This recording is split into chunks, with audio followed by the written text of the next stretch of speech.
अधिष्ठान पारमी यानी दृढ़ संकल्पित होना। अष्टांगिक मार्गों के अंगों में एक प्रकार से बेहद महत्वपूर्ण कड़ी होती है जो सम्यक दृष्टि पर आधारित होती है और अष्टांगिक मार्ग के अन्य अंगों को जोड़ने में मुख्य सहायक होती है। मगर यदि सम्यक दृष्टि ही भ्रमित हो जाए तब क्या होगा? तब तो सारे अंग ही भ्रमित हो जाते हैं और अष्टांगिक मार्ग का सही तरीके से पालन नहीं हो पाता है। इसी रहस्य के भ्रम जाल का स्पष्टीकरण करते हुए तथागत बुद्ध मध्यम निकाय के महाचत्तारिक सूत्र में समझाते हैं। बुद्ध ने समझाया कि पूर्व वर्णित अंगों में सम्यक दृष्टि पूर्वगामी होती है, क्योंकि कोई इसी से मिथ्या दृष्टि को मिथ्या दृष्टि, सम्यक दृष्टि को सम्यक दृष्टि, मिथ्या संकल्प को मिथ्या संकल्प, सम्यक संकल्प को सम्यक संकल्प, मिथ्या वचन को मिथ्या वचन, सम्यक वचन को सम्यक वचन, मिथ्या कर्मांत को मिथ्या कर्मांत, सम्यक कर्मांत को सम्यक कर्मांत, मिथ्या आजीविका को मिथ्या आजीविका, सम्यक आजीविका को सम्यक आजीविका, इसी प्रकार प्रज्ञा पूर्वक जान पाता है। अब यह कैसे हमारे जीवन में घटित होता है, अब उसे देखते हैं। एक समय दो व्यापारी थे जो आपस में गहरे मित्र थे। मसालों का व्यापार था उनका। उन दोनों व्यापारियों की दुकानें एक ही बाजार में थोड़ी दूरी पर थीं। व्यापार ठीक ठाक चल जाया करता। जितनी दोनों की जरूरतें थीं उससे थोड़ा ज्यादा ही बचत वे कर लेते थे। जीवन बड़े आराम से कट रहा था। उस बाजार के पास के ही शहर से मसालों के सबसे बड़े व्यापारी खुद 15 दिन पर उन दोनों व्यापारियों के दुकान पर आकर सारे मसालों की जरूरत को पूरा कर दिया करते थे। दोनों व्यापारियों को बस माल बेचकर पैसा देना होता था। बहुत अधिक तो नहीं, मगर आवश्यकता से अधिक पैसे तो आ जाते थे। दोनों व्यापारी अक्सर रात में दुकान बंद करने के पास मदिरालय में भी शराब के मजे उड़ाते थे। बड़े मजेदार तरीके से जीवन बीत रहा था। तभी धीरे धीरे दोनों व्यापारियों को अनुभव हुआ कि उनके दुकानों पर ग्राहकों की संख्या कम होने लगी है। पहले तो उन्हें लगा कि शायद कुछ दिनों की मंदी होगी, समाप्त हो जाएगी, मगर धीरे धीरे मंदी का दौर लंबा खींचने लगा। पहले के मुकाबले में काफी ग्राहक कम हो गए। नतीजा जहां पहले उन्हें मुनाफा हो रहा था वह बेहद कम हो गया। और वैसे भी यदि किसी के घर की आमदनी सीमित हो तो व्यवस्थाएं भी उसके अनुसार बन जाती हैं, मगर जब आमदनी एक बार अच्छी हो जाए तो खर्चे भी अपने आप बढ़ जाते हैं। और यदि एक बार खर्चे बढ़ गए तो उन्हें वापस कर पाना लगभग नामुमकिन सा हो जाता है। ऐसी ही हालत कुछ उन दोनों व्यापारियों की हो गई।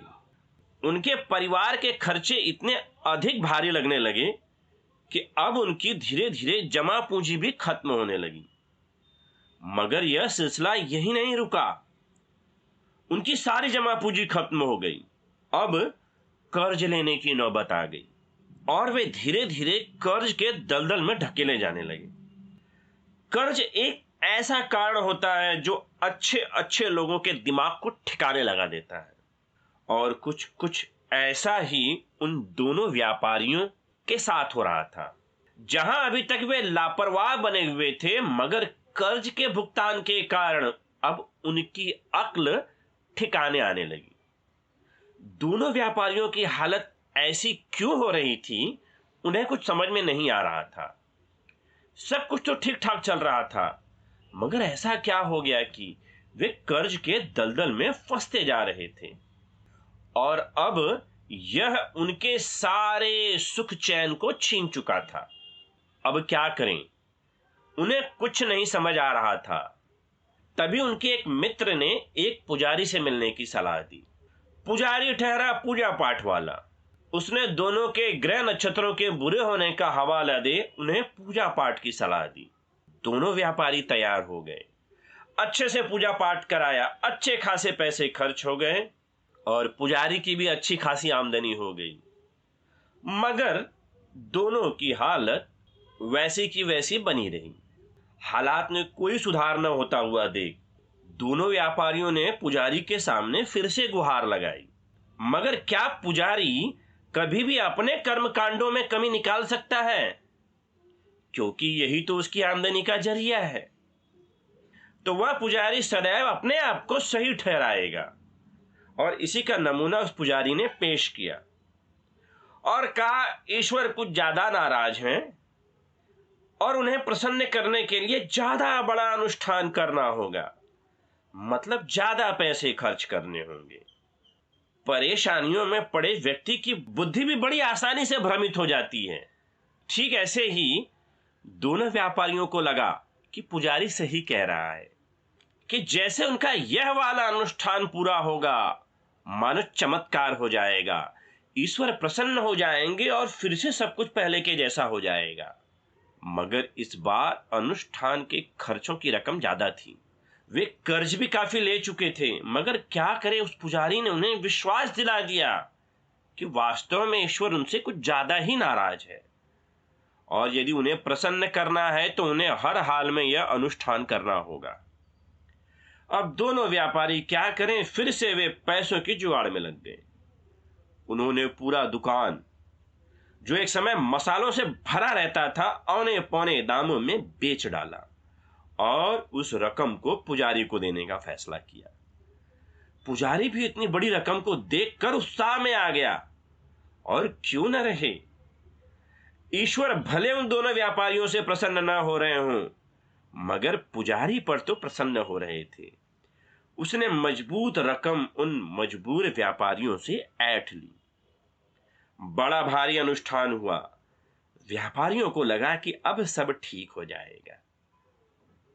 मगर अब तो बड़ी अजीब सी स्थिति हो गई। उनके दुकान में कोई सामान ही नहीं बचा, क्योंकि वे सारा सामान औने पौने दाम पर बेचकर उस पुजारी को दे चुके थे। अब क्या बेचें उस दुकान में? पहले तो दुकान में कुछ तो था जिसे वे बेच लिया करते थे, मगर इतना होने के बाद भी उन्हें अब भी पुजारी के कहे पर विश्वास था। उन्हें लगता था कि कोई चमत्कार हो जाएगा, ईश्वर उनके दुकानों को सोने के सिक्के से भर देगा। मगर उम्मीद की भी एक समय सीमा होती है, उसके बाद तो हताश होना स्वाभाविक है। कुछ न बदलता देख वे फिर से पुजारी के पास पहुंचे। पुजारी भी कहाँ हार मानने वाला था। उसने कहा, लगता है ईश्वर बहुत ही ज्यादा नाराज है, उन पर पाप कर्मों का भारी बोझ है। अब तो उन्हें केवल पवित्र नदी में स्नान करना होगा। दोनों व्यापारी फिर से चकराए कि अब ये पुजारी नई कहानी क्या कह रहा है। मगर पुजारी इस बार भी उन दोनों व्यापारियों को समझाने में सफल रहा कि दोनों व्यापारियों को सुदूर एक पवित्र नदी में नहाना होगा और 12 अलग अलग पूजा स्थलों पर उनके दर्शन करने होंगे। अब व्यापारी फिर से परेशान कि 12 अलग अलग पूजा स्थलों के दर्शन, इसमें तो कुल 1 महीने का समय लग जाएगा। अब फिर से नए खर्चे और नई परेशानियां। मगर यह चिपकी हुई इच्छाएं जब तक सब कुछ ना बर्बाद कर दे तब तक ये नहीं मानती। मगर व्यापारी करे तो क्या करे?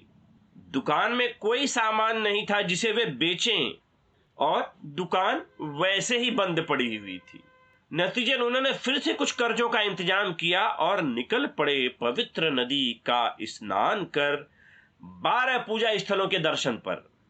बड़ी मेहनत के साथ उन्होंने पवित्र नदी का दर्शन किया, उसमें डुबकी लगाई, नहाए और वे बाहर आए और पहले पूजा स्थल में जाने की तैयारी करने लगे। तभी उन्हें सामने ध्यानस्थ मुद्रा में एक संत दिखाई दिए। उस संत को देखकर दोनों व्यापारियों को बड़ा ही अजीब सा लगा कि शांत भाव से वे ध्यान में लीन थे। दोनों व्यापारियों ने सोचा कि क्यों ना अपनी व्यथा उस संत से कही जाए, शायद उनके पास उस ईश्वर को प्रसन्न करने का कोई अलग तरीका हो। वे इंतजार में लग गए कि उस संत का ध्यान कब समाप्त होगा। थोड़ी देर में संत का ध्यान पूरा हुआ। तभी संत ने देखा दोनों व्यापारी उनके सामने हाथ जोड़े खड़े थे। संत द्वारा पूछने पर दोनों व्यापारियों ने सारा घटनाक्रम कह सुनाया और दोनों व्यापारियों ने उस संत से अनुरोध किया कि वे उन्हें कुछ ऐसा तरीका बताएं कि ईश्वर उन पर प्रसन्न हो और उनके सारे दुख दूर हो।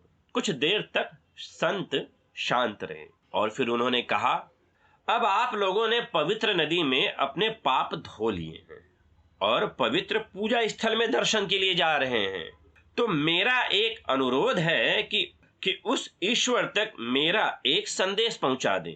यह सुनकर दोनों व्यापारियों को कुछ अटपटा सा लगा, मगर उन्होंने संत से उनका अनुरोध पूछा।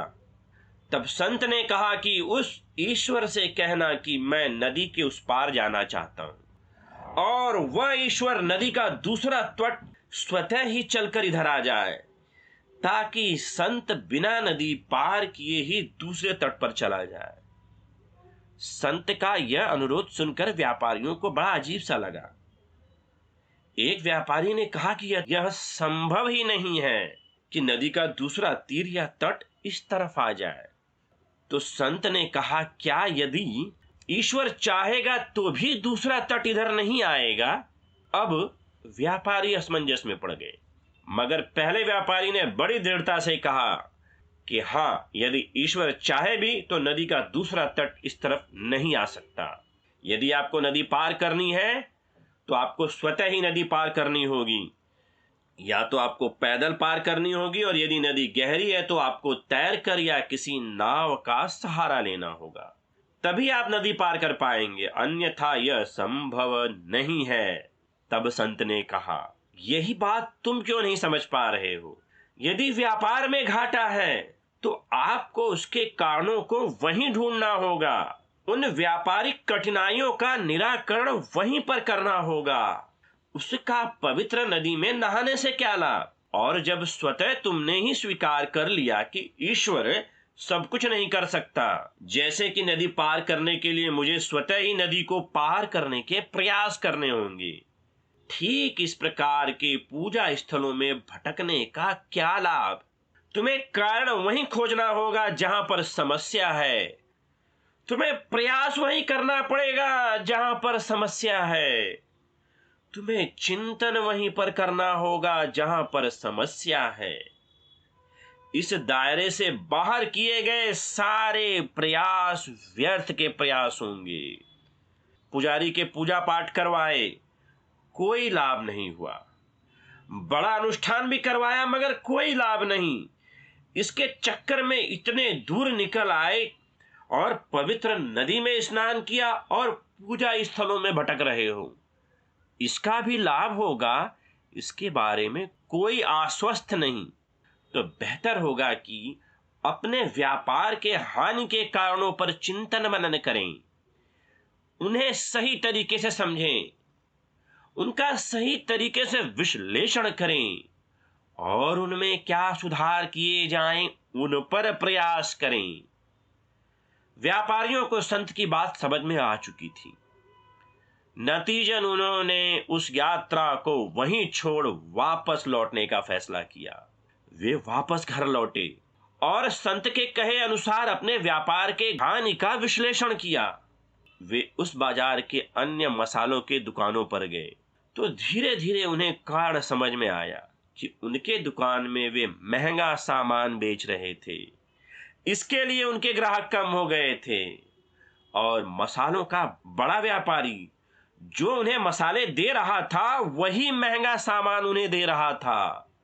बाजार के अन्य मसालों के व्यापारी काफी सस्ता सामान दे रहे थे। अब दोनों व्यापारियों को सही कारण का ज्ञान हो गया था। उन्होंने सही कारणों को पकड़ लिया कि क्यों ग्राहक कम हो रहे थे। उनसे कोई ईश्वर नाराज नहीं था, बल्कि वे महंगा सामान बेच रहे थे, इसलिए ग्राहक नहीं आ रहे थे। तो कैसे मिथ्या दृष्टि, गलत नजरिया कि ईश्वर नाराज है और उस पर लिया गया मिथ्या संकल्प, गलत निर्णय कि उस ईश्वर को प्रसन्न करना होगा, और वे उसके प्रयासों में जुट गए। पूजा पाठ करना, अनुष्ठान करना, पवित्र नदी में नहाना, पूजा स्थलों के दर्शन करना, ये सभी निर्णय या संकल्प झूठे साबित हुए। यानी मिथ्या दृष्टि पर लिया गया मिथ्या संकल्प, झूठे नजरिए पर लिया गया गलत संकल्प। इसी बात को व्यापारी समझ चुके थे। उन्होंने झूठी दृष्टि को सही किया तो उन्हें घाटे के वास्तविक कारणों का पता चला। मतलब सही नजरिया, सही दृष्टि और उस पर सही संकल्प, सही निर्णय, यानी सही दामों में मसाले खरीदना और उसे उचित दामों पर ग्राहकों को बेचना। जहां पर ग्राहक महंगे मसालों के कारण नहीं आते थे, जैसे ही मसालों के दाम सही हुए, फिर से व्यापारियों के दुकानों पर ग्राहक आने लगे। इस बार व्यापारी अधिक सचेत, उन्होंने केवल ग्राहकों की संतुष्टि पर ध्यान दिया। नतीजन व्यापारियों के दुकान फिर से चल पड़े और धीरे धीरे व्यापारी भी अपनी परेशानियों से निकल पड़े। तो सही नजरिया, सही विश्वास, सही विश्लेषण, सही समझ या सम्यक दृष्टि, और सम्यक दृष्टि सबसे महत्वपूर्ण होती है। और तथागत बुद्ध के शब्दों में समझें तो सम्यक दृष्टि है 4 आर्य सत्यों का बोध, जीवन के दुखों का बोध, और इसे स्वीकार करते ही अष्टांगिक मार्ग के अन्य अंगों का अनुकरण और उनसे प्राप्त लाभ।